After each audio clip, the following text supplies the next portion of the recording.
ആശ്രയിക്കുന്നവരെ കൈവിടാതെ കൊല്ലങ്കോട്ടമ്മ. അമ്മയല്ല, അമ്മമാർ. 2 ദേവിമാരാണ് തുല്യശക്തിയിൽ ഇവിടെ വാഴുന്നത്. അതിനാൽ പൂജകളും വഴിപാടുകളും എല്ലാം 2 പേർക്കും വേണം.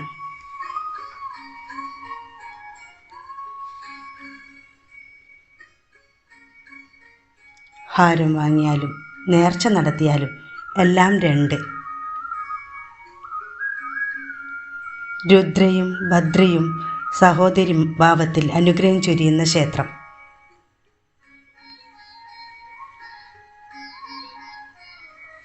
ഇവിടെ ഏറ്റവും പ്രസിദ്ധം തൂക്ക മഹോത്സവമാണ്. കേട്ടിട്ടില്ലേ ഈ പാട്ട്? കൊല്ലങ്കോട്ട് തൂക്കം നേർന്ന കുഞ്ഞാറ്റങ്കിളി.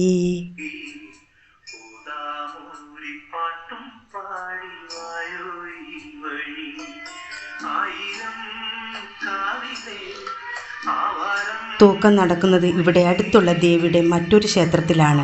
അതാണ് ഈ വീഡിയോയുടെ അവസാനം കാണിക്കുന്നത്.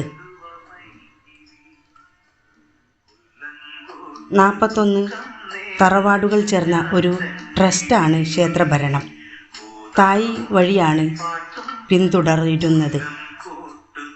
എല്ലാ ദിവസവും ഇവിടെ പൊങ്കാല നടക്കുന്നുണ്ട്.